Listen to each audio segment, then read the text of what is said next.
নমস্কার বন্ধুরা, সকলকে আমার চ্যানেলে স্বাগত। পশ্চিমবঙ্গে বিধানসভা নির্বাচন ইতিমধ্যে মিটে গেছে এবং নতুন সরকার পশ্চিমবঙ্গে সরকার গঠন করছে। এই জায়গায় দাঁড়িয়ে রাজ্যের সমস্ত সরকারি কর্মচারীর পাশাপাশি সমস্ত ধরনের পেনশনার এবং ফ্যামিলি পেনশনারদের মধ্যে একটি প্রশ্ন ঘোরাফেরা করছে যে নির্বাচনের আগে ভোট অন অ্যাকাউন্ট বাজেট পেশ করার সময় যে সরকারি কর্মচারী এবং পেনশনারদের জন্য যে 4% ডিয়ারনেস অ্যালাউন্স ঘোষণা করা হয়েছিল সেটি কি এই মুহূর্তে প্রযোজ্য হবে না প্রযোজ্য হবে না। এই 4% ডিয়ারনেস অ্যালাউন্স নিয়ে আজকের ভিডিওতে বিস্তারিতভাবে আলোচনা করব। ভিডিওটি অত্যন্ত গুরুত্বপূর্ণ, তাই প্রথম থেকে শেষ পর্যন্ত অবশ্যই ধৈর্য সহকারে দেখবেন এবং ভালো লেগে থাকলে অবশ্যই একটি লাইক করবেন এবং সকলের সঙ্গে শেয়ার করবেন। আর সেই সাথে এই চ্যানেলে যদি প্রথমবার হয়ে থাকেন এই রকমের ইনফরমেটিভ ভিডিও আরও দেখার জন্য যারা এখনও পর্যন্ত চ্যানেলটিকে সাবস্ক্রাইব করেননি তারা অবশ্যই চ্যানেলটিকে সাবস্ক্রাইব করে নিতে ভুলবেন না। তাহলে চলুন আমরা বিস্তারিত জেনে নিই। দেখুন, গত 5ই ফেব্রুয়ারি ভোট অন অ্যাকাউন্ট বাজেট পেশ করার সময় রাজ্যের সমস্ত সরকারি কর্মচারী এবং পেনশনারদের জন্য এক কিস্তি মহার্ঘ ভাতা ঘোষণা করা হয়, যেটি ছিল 4% এবং যেটি প্রযোজ্য হওয়ার কথা ছিল 1 এপ্রিল 2026 থেকে।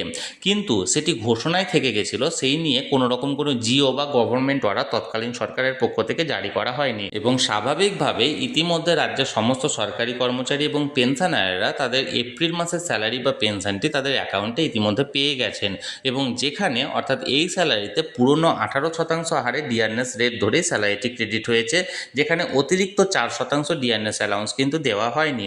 তাই যেহেতু এটি একটি মৌখিক অর্ডার এবং এই মৌখিক অর্ডারের পরিপ্রেক্ষিতে কোনো রকম কোনো জিও যেহেতু বার করা হয়নি এবং এই বিধানসভা নির্বাচনের পরে যেহেতু নতুন সরকার গঠন করতে চলেছে, তাই পুরনো 4% ডিআরএস অ্যালাউন্সের যে ঘোষণা সেটি এবার ভুলে যেতে হবে, কারণ এটি আর প্রযোজ্য থাকছে না। তবে একটি আশার আলো আপনারা অবশ্যই দেখতে পারেন, নতুন সরকার ক্ষমতায় আসার পর সরকারি কর্মচারী এবং পেনশনারদের জন্য এক কিস্তির ডিআরএস অ্যালাউন্স অবশ্যই ঘোষণা করবে।